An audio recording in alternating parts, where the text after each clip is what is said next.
बहुत बहुत स्वागत आपका यूवी गंगा पर। मैं हूं राजेंद्र देव।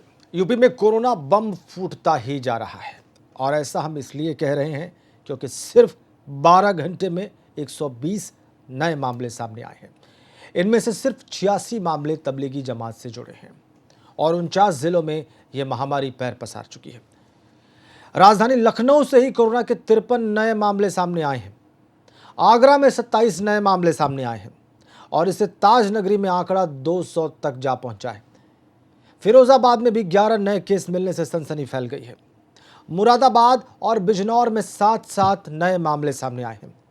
सीतापुर में भी कोरोना के 3 नए मरीज मिले हैं। हालांकि संख्या शामली में सबसे कम है, यहां पर सिर्फ 1 मरीज मिला है। और इन सब के बीच बरेली से अच्छी खबर ये आई कि वहां के सारे कोरोना मरीज ठीक हो चुके हैं और अपने घरों को वापस भेज दिए गए हैं। अब ऐसे में सवाल उठने लगा है कि क्या ये तेजी से बढ़ रहे मामले कोरोना योद्धाओं के कमजोर हथियार का असर हैं? क्योंकि जिस तरह से पीपीई किट की क्वालिटी को लेकर विवाद सामने आया, उन्हें इलाज के लिए पुरानी किट दी गई, इसका इशारा किस ओर है? हालांकि जमातियों से कोरोना बढ़ा है, इससे किसी को एतराज़ नहीं हो सकता, क्योंकि देश के आंकड़े हों या फिर प्रदेश के नए मामले, जमातियों की गलती अब तक भारी पड़ रही है। उन्हीं की तादाद सबसे ज़्यादा भी है जो अब तक मामले सामने आए हैं उनमें। हालांकि योगी सरकार कोरोना को हराने के लिए ताबड़तोड़ एक्शन भी ले रही है, लेकिन चूक कहां हो रही है? महामारी के फैलने का दोषी कौन है? क्या वजह है जो महामारी लगातार पांव पसार रही है, जिसका कहर लखनऊ और आगरा में सबसे ज्यादा है? अपडेट हम आपको दे देते हैं। 12 घंटे के भीतर 120 नए मामले सामने आए हैं। 86 मरीज तबलीगी जमात से जुड़े हुए हैं। 120 में से 75 में से 49 जिलों में कोरोना पहुंच चुका है। मुरादाबाद 7, सीतापुर 3 और गाजियाबाद में 1 नया मामला। लखनऊ में 53 नए मामले पिछले 12 घंटे में। आगरा में 27 नए कोरोना के मामले। चिंताजनक हालात।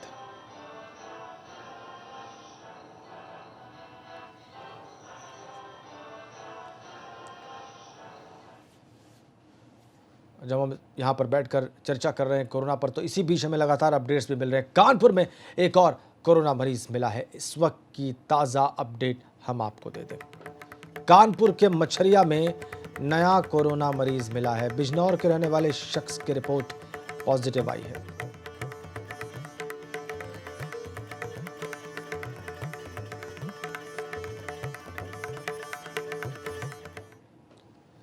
और इस बहुत ही महत्वपूर्ण, बहुत गंभीर, बहुत चिंताजनक स्थिति पर चर्चा करने के लिए हमारे साथ जुड़ना है लखनऊ से सीधा केजीएमयू के कोरोना कंट्रोल रूम के सदस्य प्रोफेसर पवित्र रस्तोगी। स्वागत है आपका प्रोफेसर साहब। इसके अलावा हमारे संवाददाता अलग अलग जगहों से हमारे साथ रहेंगे, जो इस मुश्किल वक्त में पल पल की अपडेट्स लगातार आप तक पहुँचा रहे हैं। कोरोना कैपिटल बनती जा रही राजधानी लखनऊ से हमारे साथ शैलेश अरोड़ा हैं और इसके अलावा आगरा से नितिन उपाध्याय हमारे साथ जुड़े हुए हैं। पश्चिमी उत्तर प्रदेश के हालात पर बारीकी से नज़र रखने वाले बलराम पांडे भी हमारे साथ जुड़े हुए हैं। इससे पहले कि मैं प्रोफेसर रस्तोगी आपके पास आऊं और ये समझूं कि ये कोरोना बम विस्फोट जैसी स्थिति क्यों दिखाई दे रही है पिछले कुछ घंटों में, मैं ज़रा अपडेट्स ले लूं, अपनी ताज़ा जानकारी ले लूं अपने सहयोगियों से। शैलेश के पास सबसे पहले, चूँकि सबसे ज़्यादा मामले लखनऊ से सामने आए हैं। लखनऊ से जो भी बातें सामने आई हैं शैलेश, पहले हमारे दर्शकों को बता दें आप। राजन, देखिए, पिछले 12 घंटों की अगर बात करें, कल शाम 6 बजे से लेके और आज सुबह के 6 बजे तक जितने भी सैंपल्स की रिपोर्ट आई है पूरे उत्तर प्रदेश में, जो 14 लैब काम कर रहे हैं उनसे, वो है 120 कोरोना पॉजिटिव की। यानी 12 घंटे 120 कोरोना पॉजिटिव, हर 1 घंटे में 10 कोरोना पॉजिटिव का एवरेज है ये। और अगर बात करें, जब से कोरोना का संक्रमण काल चल रहा है, संकट चल रहा है, तब से उत्तर प्रदेश में इतनी बड़ी संख्या में इससे पहले कभी भी कोरोना के संक्रमित नहीं मिले हैं। और इनके मिलने के पीछे कई वजह भी हैं। जो कोरोना संक्रमित मिले हैं 120, इनमें अधिकतर जो हैं 86 वो जमाती हैं या उनके संपर्क के लोग हैं। सबसे बड़ी संख्या जो मिली है इन 120 में वो राजधानी लखनऊ में मिली है। 53 कोरोना पॉजिटिव है और इन 53 को भी अगर हम देखें फिगर्स में, तो उनमें 47 जो है वो ऐसे बताए जा रहे हैं जो जमाती थे, जिनको करीब 14 दिन पहले क्वारंटाइन किया गया था। उस समय उनके अंदर लक्षण नहीं मिले थे, लेकिन अब जबकि उनको डिस्चार्ज करने का समय आया तो उनका फिर से एक बार सैंपल टेस्ट हुआ, जो एक प्रक्रिया होती है किसी को भी डिस्चार्ज करने से पहले, भले ही वो क्वारंटाइन में हो, पहले नेगेटिव रहा हो। जब अब उनका सैंपल हुआ तो उनके अंदर कोरोना का संक्रमण मिला, यानी 14 दिन के बाद उनके अंदर कोरोना का संक्रमण मिला। तो एक बड़ी संख्या उनकी है, इसमें लखनऊ के लोग हैं, सहारनपुर के हैं, जयपुर के लोग बताए जा रहे हैं, दिल्ली के हैं, असम के हैं, अलग अलग जगह से, जो निजामुद्दीन मरकज से एक जमाती इकट्ठा हुए थे, उसके बाद राजधानी लखनऊ। ठीक है, आपकी बात स्पष्ट हो गई शैलेश। 53 में से आप बता रहे, शैलेश आप कह रहे 53 में से 47 जमात से जुड़े लोग हैं जिनका ताल्लुक अलग अलग शहरों बल्कि अलग अलग राज्यों से भी है। लेकिन 14 दिन बाद जब क्वारंटीन खत्म होने का पीरियड आ गया था, तब जाके पता चला है टेस्ट करने पर कि इनको कोरोना है। ये बहुत चिंताजनक बात है। अब हम मेरठ का रुख कर लेते हैं। बलराम पांडे इस वक्त हमारे साथ वहां से जुड़े हुए हैं। मेरठ में भी मामले हैं बहुत ज़्यादा और पश्चिमी उत्तर प्रदेश में भी बहुत सारे केसेस हैं। आप इन तमाम बातों पर हमारे दर्शकों को अपडेट करें। बलराम, पिछले कुछ घंटों में क्या हुआ है? देखिए राजेंद्र जी, अगर हम पश्चिमी उत्तर प्रदेश की बात करें तो लगातार यहाँ पर जो पॉजिटिव पेशेंट है वो पाए जा रहे हैं और उनमें सबसे ज़्यादा जो संख्या है वो जमातियों की है या फिर उनके संपर्क में आए हुए लोगों की है। अगर हम बात करें तो चाहे वो मेरठ हो, मेरठ में इस समय आंकड़ा 70 पहुँच गया है और साथ ही 2 लोगों की मौत भी हो गई है। देर रात एक मौत और हुई है, लेकिन वो अभी सस्पेक्टेड है, पॉजिटिव है या नहीं है, इसकी जांच के लिए उसके सैंपल भेजे गए हैं। रिपोर्ट आने के बाद पता चल पाएगा कि वो कोरोना का संक्रमित था या नहीं था। इसके अलावा कुछ दिन पहले जलीकोठी से एक पेशेंट को ले जाया गया था। उसको जब ले जाया गया उसके बाद थाने में वो रहा है 12 घंटे तक। उसके बाद जब उसको क्वारंटीन किया गया और उसकी जो रिपोर्ट आई है तो पता चला है कि वो भी पॉजिटिव पेशेंट था, जिसकी वजह से 2 सब इंस्पेक्टर, 2 पुलिसकर्मी और 1 सफाई कर्मी, 5 लोगों को क्वारंटीन किया गया है, जिनकी आज रिपोर्ट आनी है और तब तय होगा कि आखिरकार ये लोग उस कोरोना के संक्रमित मरीज हैं या नहीं हैं। इसके अलावा अगर हम बात करें, चाहे वो सहारनपुर हो, वहाँ पर भी 53 का आंकड़ा पहुँच गया है। इसके अलावा शामली में 23 पेशेंट पाए गए हैं। बिजनौर और मुरादाबाद में 7-7 नए पेशेंट अभी पाए गए हैं और यही वजह है कि मुरादाबाद में आंकड़ा 39 पहुंच गया है। अगर हम नोएडा की बात करें तो यहां पर 95 आंकड़ा पहुंच गया है। यानी अगर आगरा और लखनऊ के बाद कोई सबसे ज़्यादा संक्रमित शहर है तो वो नोएडा है। और यही वजह है कि केंद्र सरकार ने भी जो उत्तर प्रदेश के 9 जिले हैं जिन्हें रेड जोन में घोषित किया है, उसमें से 6 जिले पश्चिमी उत्तर प्रदेश के हैं। अगर हम लखनऊ, आगरा और फिरोजाबाद को छोड़ दें तो बाकी जो 6 जिले हैं, चाहे वो गौतम बुद्ध नगर हो, गाजियाबाद हो, मेरठ हो, सहारनपुर हो, शामली हो, मुरादाबाद हो, ये सभी जिले पश्चिमी उत्तर प्रदेश में आते हैं और सभी को रेड जोन में डाला गया है। बलराम, बिल्कुल सही बात है। बहुत चिंताजनक स्थिति है, बहुत चिंताजनक स्थिति है। बिल्कुल, आपने आगरा का नाम लिया बलराम। आगरा में दूसरे बल्कि सबसे ज़्यादा मामले आगरा में हैं, तो वहाँ की रिपोर्ट ले लेते हैं ताज़ा, जहाँ पर 27 मामले भी बिल्कुल नए नए आए हैं। नितिन, बताइए, अपडेट करिए हमारे दर्शकों को। देखिए राजेंद्र, डबल सेंचुरी मार दी है आगरा में कोरोना के मामले में। भले ही राजधानी उत्तर प्रदेश की लखनऊ है, लेकिन कोरोना कैपिटल इस समय आगरा बना हुआ है। और अब चूँकि स्थिति बहुत ज़्यादा आउट ऑफ कंट्रोल हो रही है, लेकिन इसी बीच एक छोटी सी जो खुशी बोल सकते हैं या छोटी सी एक सुखद अनुभव कहा जाए कि 13 जो केस डिस्चार्ज हो चुके हैं, उनमें से कई सारे ऐसे जो केस हैं, जैसे एक ऑटोमोबाइल जो कंपनी चलाते हैं उसकी बेटी को कोरोना हुआ, बीती रात वो डिस्चार्ज की गई है। तो ईजिली, बहुत ही आसान तरीके से, और कह रही है कि मैंने चॉकलेट खाते खाते पूरा दिन 14 दिन बिता दिया और उसके बाद मुझे मेरी रिपोर्ट्स नेगेटिव आई और मुझको अब घर जाने के लिए कह दिया गया है। तो इस तरह की बातें भी आ रही हैं। तो कहीं ना कहीं इतनी विपत्ति में ये चीज़ें थोड़ा सुकून ज़रूर देती हैं। लेकिन आगरा में स्थिति 27 मामले नए आ चुके हैं और ऐसे में सेकंड डबल सेंचुरी आगरा में मार दी है। इसके साथ ही आगरा में अब 2 प्रोफेसर्स शासन स्तर से जो KGMU के हैं, वो डॉक्टर हैं, सीनियर डॉक्टर हैं और HOD हैं, विभागाध्यक्ष हैं, वो आगरा में हैं। वो ऑडिट कर रहे हैं, कमियां ढूंढ रहे हैं, आखिर आगरा जो पूरा जो मॉडल है, जो क्राइसिस है, वो कैसे बढ़ी, आगरा में स्थितियां क्यों ज़्यादा बिगड़ी। इसके साथ ही अब चूँकि आगे के लिए ये देखा जा रहा है कि एक जो बड़ा आइसोलेशन वार्ड है, 100 वार्ड की क्षमता है, बेड की क्षमता है, उसको डेवलप किया गया है। इसके साथ ही जो फुल्ली फंक्शनल है, आगरा में अब पूरी तरह से जो टेस्टिंग लैब है वो फंक्शनल हो गई है। और आगरा DM प्रभु नारायण सिंह का ये कहना है कि कुछ ही हम एक और टेस्टिंग लैब जालमा में इस्टेब्लिश करने जा रहे हैं, और ICMR से और NIV national institute of virology से जो तमाम हमें जो NOCs होती हैं, तमाम जो स्टैंडर्ड मानक पे हमें ध्यान रखना होता है, वो सारी चीज़ें हमें ओके हो गया। तो कुल मिला के कहा जाए, देखिए तो स्थिति बहुत चिंताजनक है नितिन, स्थिति बहुत चिंताजनक है। अब हम प्रोफेसर पवित्र रस्तोगी साहब से पूछेंगे कि ये जो कुछ घंटे में, प्रोफेसर साहब एक बार फिर से बहुत स्वागत, आपने तमाम रिपोर्ट्स देख ली लखनऊ से, मेरठ से और आगरा से, ये तीनों ही बहुत चिंताजनक स्थितियां हैं तीनों ही जगहों से। इसका सबसे बड़ा कारण प्रोफेसर साहब क्या है कि पिछले कुछ घंटे में बहुत तेजी से मामले सामने आए, ऐसा क्यों है?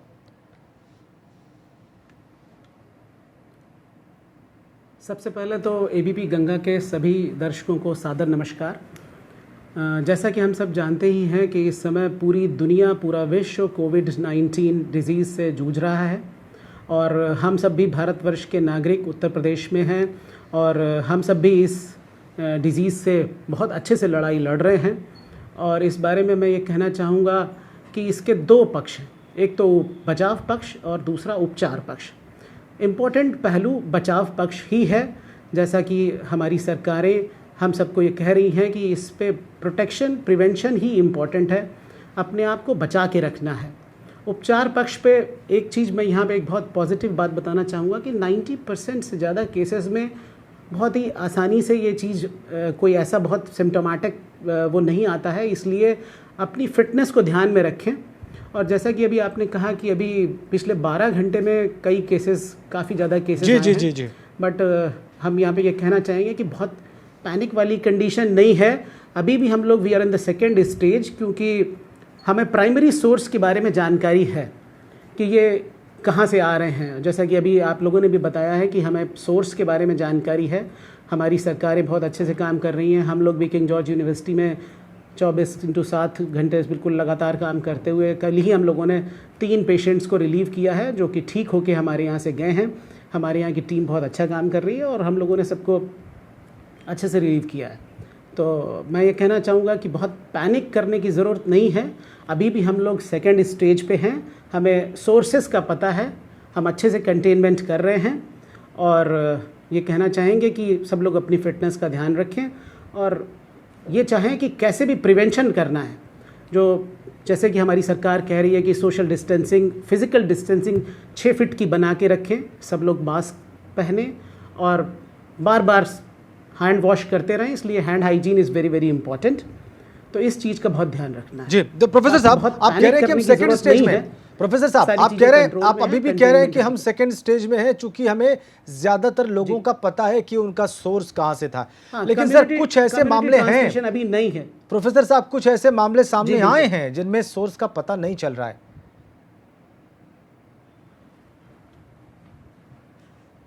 नहीं, उनमें भी अगर देखेंगे तो अगर उसके भी मूल में जाएंगे तो आपको, जैसा कि आपने भी कहा है कि उसका सोर्स तो कुछ ना कुछ तो पता ही चल रहा है।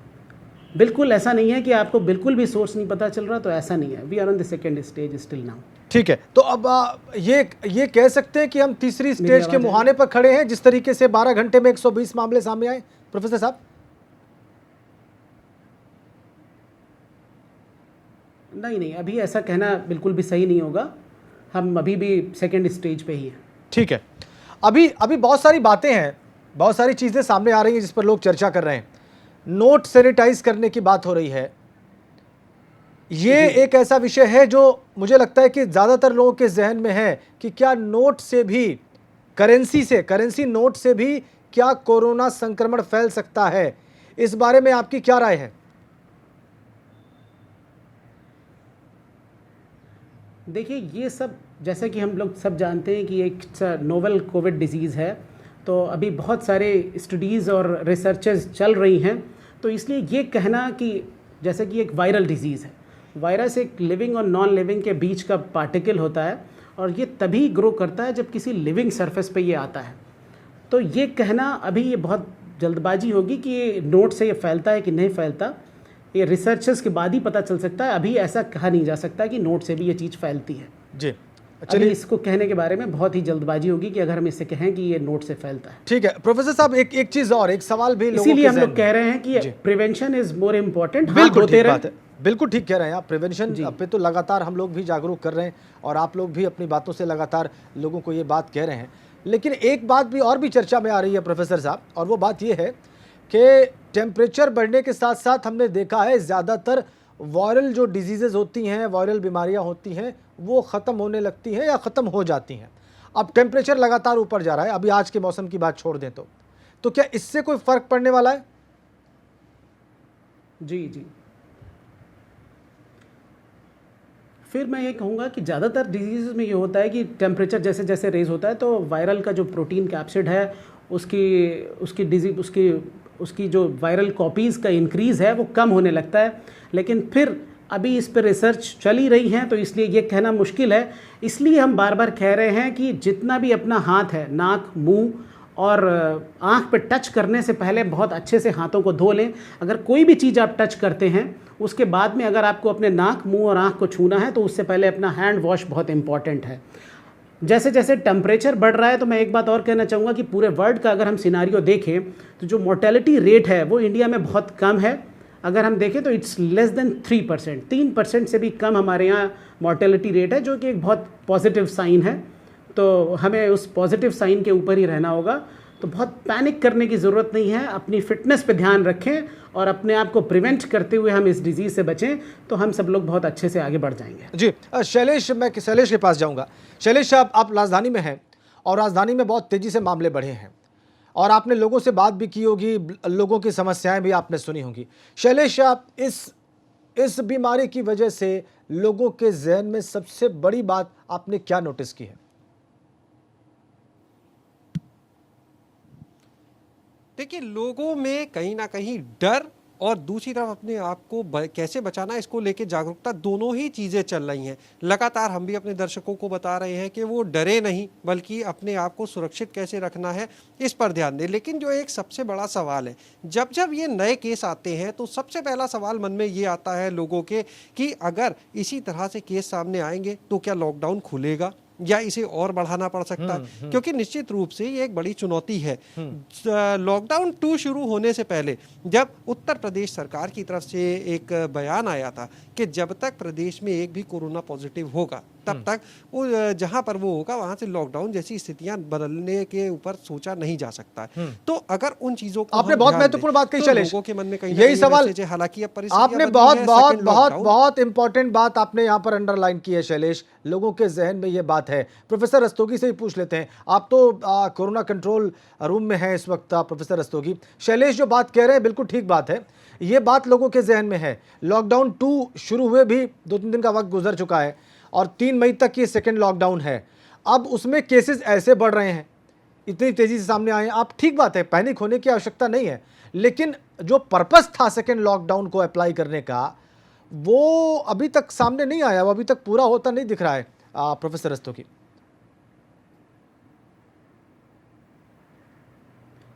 नहीं, ये भी कह नहीं सकते, ऐसा कहना कि लॉकडाउन का पर्पस सामने नहीं आ रहा है ये भी सही नहीं है, क्योंकि जनरली इस वायरस का जो इंक्यूबेशन पीरियड है वो करीब 14 दिन का है। तो इसके हिसाब से अगर हम देखेंगे तो हो सकता है कि अगर हम लॉकडाउन हटा देते तो इससे ज़्यादा केसेस हो जाते। तो इस तरीके से ये कहना भी नहीं सही है। तो अभी हमें पता है कि अभी आज 18 तारीख है और अभी हमें अगले 16 दिन का लॉकडाउन बचा हुआ है। तो हम इस लॉकडाउन से फिर भी हम अपने आप को बहुत कंटेनमेंट में रखे हुए हैं, हमने इस डिज़ीज़ को बहुत हद तक रोक लिया है। तो लॉकडाउन का तो फ़ायदा है ही, और ऐसा कहना कि लॉकडाउन तो नहीं, मेरी बात जो है लोगों के डर से जुड़ी हुई है। प्रोफेसर साहब, मैं ये जानना चाह रहा हूँ कि लोग इस इंतजार में हैं, बल्कि हम लोगों ने अपेक्षा की थी कि जैसे जैसे लॉकडाउन का पीरियड आगे बढ़ेगा वैसे वैसे ये ग्राफ जो है वो नीचे आएगा, बढ़ानी है वैसे वैसे ये ग्राफ नीचे आएगा। लेकिन यहाँ पर तो जागरूक करना है। अगर हम इससे पहले की स्टेज में जाते, नहीं प्रोफेसर साहब, मेरा सवाल ये है कि इस ग्राफ को नीचे गिरना चाहिए था, लेकिन 12 घंटे में 120 मामले सामने आ गए। जी, नहीं, एक्चुअली ऐसा है कि आज से अगर हम 12 दिन 13 दिन पहले जाएं तो इससे पहले लोगों को, अगर जिनको भी ये सिम्टम आ रहे थे या जो हम लोगों की गाइडलाइंस आई थी कि इतने लोगों को खुद आगे आके बताना चाहिए कि हमने ये ट्रैवल हिस्ट्री हमारी है, हमने यहाँ हम गए हैं, इससे हम रिलेटेड रहे हैं, तो शायद हम और बेहतर कर सकते। तो शायद पहले, अब कुछ लोगों ने किस जानकारी या ना जागरूकता की वजह से कुछ छुपाया कि इस तरीके से अपने आप से दूर रहे, तो इस डिजीज़ के भी ये बढ़ने का कारण हो सकता है। लेकिन फिर भी अभी लोगों के डर से मतलब ये है कि लोगों के अंदर हमें जागरूकता बढ़ानी है कि ये कोई डिजीज़ ऐसी कोई बुराई नहीं है कि अपने आप लोगों को आगे आना है और बताना है कि ये मैं अगर इस जगह से गया हूँ और इस जगह से मैं वापस आया हूँ तो मेरी ये जांच हो जानी चाहिए। अगर जांच नहीं है तो मुझे कोई सिम्टम नहीं है तो मैं अपने आप को क्वारंटाइन कर लूँ, लोगों से अलग कर लूँ। शायद इस हिस्से पे कुछ ठीक जैसा ठीक कि आप भी जानते हैं, मैं कुछ मेरठ लोगों ने चलूंगा, आपकी इस बात को पहलू आगे पे गौर बढ़ाते नहीं हैं किया। प्रोफेसर रस्तोगी, शायद यही आपकी बात वजह को है आगे कि इस बढ़ाते समय हैं। जो नए केसेस आए हैं और जो कुछ बढ़े। जी आपकी बात को आगे बढ़ाते हैं। बलराम पांडे से पूछते हैं। बलराम, जिला प्रशासन को मेरठ में और पश्चिमी उत्तर प्रदेश में अभी कितना संदेह है कि ऐसे कितने सारे लोग हो सकते हैं जो खुद सामने नहीं आए हैं या आगे आकर नहीं बता रहे हैं कि उनकी कोई ट्रैवल हिस्ट्री रही है या वो शायद किसी के संपर्क में आए हों?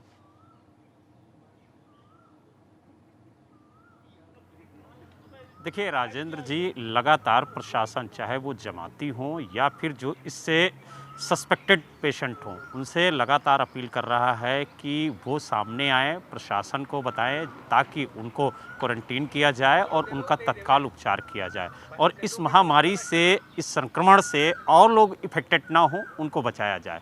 लेकिन लगातार आप देखिए, चाहे वो उत्तर प्रदेश का कोई शहर हो या पश्चिमी उत्तर प्रदेश के ज़िलों की बात करें, तो वहाँ पर जो जमातियों की संख्या है वो लगातार बढ़ रही है पॉजिटिव पेशेंटों के तौर पे। और लगातार जो जमाती हैं वो अपनी आइडेंटिटी छुपाए हुए हैं, जहाँ हैं वहीं हैं। वो प्रशासन को लगातार जो कहा जा रहा है, गाइडलाइन जारी की गई है कि वो प्रशासन को अवगत कराएं, तो वो कहीं ना कहीं इस बात को छुपा रहे हैं। यही वजह है कि जो बीमारी है, ये जो महामारी है, इस पर अंकुश नहीं लग पा रहा है, क्योंकि आए दिन कभी 5 लोग क्वारंटीन होते हैं, कभी 10 लोग क्वारंटीन होते हैं जमाती, फिर उनके जो सैंपल आते हैं तो उनमें से 3 पाए जाते हैं पॉजिटिव। फिर प्रशासन जुटता है कि इसकी चैन को ढूंढने की कि ये किस किस के संपर्क में आए, फिर उनको क्वारंटीन किया जाता है। पता चलता है कि उसमें से 2 पॉजिटिव पाए गए हैं, फिर उनकी चैन ढूंढी जाती है कि आखिरकार ये किन किस और यही संदेह प्रोफेसर रस्तोगी। बिल्कुल। जी, अगर प्रशासन को लगातार सपोर्ट मिलता और जमातियों ने आगे आकर के एक कदम बढ़ा करके प्रशासन को बताया होता कि हम लोग, तो शायद ये स्थिति पैदा नहीं होती, बिल्कुल ठीक बात है, बिल्कुल ठीक कहा बलराम आपने। अगर ऐसे लोग सामने आकर बता देते, प्रशासन का सहयोग करते, तो शायद अब इस स्थिति से भी बहुत पीछे होते, बहुत आराम से होते, इसमें कोई संदेह नहीं। आप सभी का बहुत धन्यवाद, बलराम, नितिन, शैलेश और प्रोफेसर पवित्र रस्तोगी, विशेष रूप से आपका हमारे साथ जुड़ने के लिए और बहुत सारे संदेह, बहुत सारे डाउट्स को क्लियर करने के लिए। तो बहुत तेज़ी से आंकड़ा बढ़ा है, लेकिन प्रोफेसर पवित्र रस्तोगी जो कि KGMU में कोरोना कंट्रोल रूम के सदस्य हैं, वो कह रहे हैं पैनिक की सिचुएशन अभी भी नहीं है और अभी भी हम सेकेंड स्टेज में हैं, बशर्ते कि हम सावधानी बरतें और अपने आप को, परिवार को सुरक्षित रखें। कार्यक्रम देखने के लिए बहुत बहुत धन्यवाद। नमस्कार।